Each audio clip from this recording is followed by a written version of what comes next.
है, कौन सी ऐसी शक्तियां हैं जिसके द्वारा इस संसार का निर्माण होता है। ऐसी कौन सी शक्तियां हैं महाराज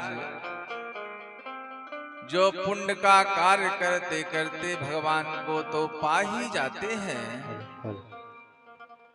लेकिन ऐसा कौन सा संयोग है कि जो राक्षसी वृत्ति का बिल्कुल हो गया है। कहां का भगवान, कहां का साधु, कहां का गुरु जो धर्म को नहीं मानता। एक एक काम उसके धर्म के विपरीत है,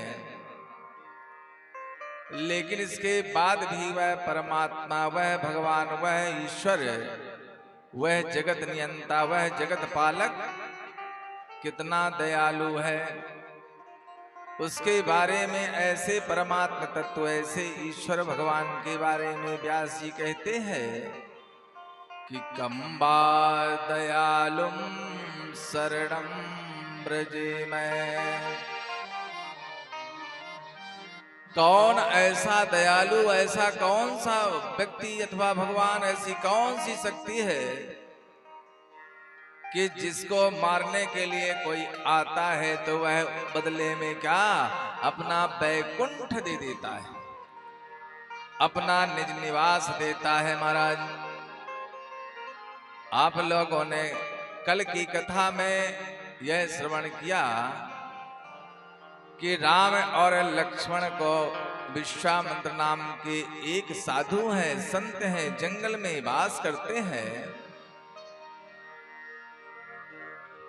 ऐसे संत साधुओं के द्वारा जो किया जाने वाला धार्मिक अनुष्ठान है, भक्ति का अनुष्ठान है, ऐसे भक्ति के अनुष्ठान को ना करने के देने वाली ऐसी शक्तियां जिसको हम राक्षस असुर कहते हैं, ऐसे असुरों से रक्षा करने के लिए विश्वामित्र जी अयोध्या के राजा दशरथ के पास जाते हैं और क्या कहते हैं कि असुर समूह है,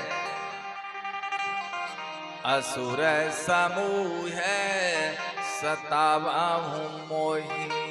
हे राजा दशरथ, असुरों का समूह जो है हम सब लोगों को बहुत वेदना देता है, तो अगर आप ये राम और लक्ष्मण को हमको दे दोगे तो इनको मैं पा करके इनके द्वारा क्या होगा कि निश्चर बाध मैं हुए सनाथा, इनके द्वारा निश्चरों का वध होगा, विनाश होगा और हम सब लोग सनाथ हो जाएंगे। इनको पा करके हम सब लोग यह नहीं कह पाएंगे, ऐसा अनुभव नहीं करेंगे कि हमारा कोई पालक नहीं है, हमारा कोई स्वामी नहीं है। ऐसे भगवान जब आगे चलते हैं तो ताड़का नाम की राक्षसी खाने के लिए आती है। तो जब खाने के लिए आती है तो परिणाम क्या निकलता है, ये कल की कथा में सब विस्तार से बताया गया। तो परिणाम क्या निकल कर क्या है कि राम जी महाराज जी को विश्वामित्र जी कहते हैं कि आप इसको मारिए। तो अंता गुरु की आज्ञा हुई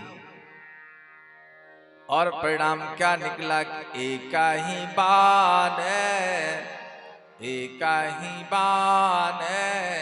प्राण हति लीन्हाम। एक ही बाण में राम जी के प्रताप वाला प्राण ऐसा था कि ऐसी ताड़का जो अनेक अनेक प्रकार के हजारों हजारों हाथियों का बल रखने वाली ताड़का, राम जी के धनुष से निकलने वाला एक बाण मात्र ही, तो एका ही बाण प्राण हत लीन्हाम। आप लोग इसका अर्थ बिल्कुल अच्छे से जान गए होंगे, समझ गए होंगे। हत लीना, हत का तात्पर्य कि भगवान ने उनके प्राणों को ही हर लिया, प्राण को छीन लिया, प्राण ही बिना प्राण का कर दिया। लेकिन महाराज क्या कि भगवान से संपर्क हुआ तो कहते हैं ना कि कांटों को भी क्या छू आई, फूलों में भी खुशबू आई। कांटों को भी क्या छू के आए, फूल फूलों को भी क्या छू के आए, कांटों में भी खुशबू आई। तो तात्पर्य ये है कि भगवान का प्रताप ऐसा है कि भगवान का चाहे कोई किसी भाव से भी किसी प्रकार से संपर्क भर पा जाए तो वह अंततः भगवान को ही प्राप्त हो जाता है।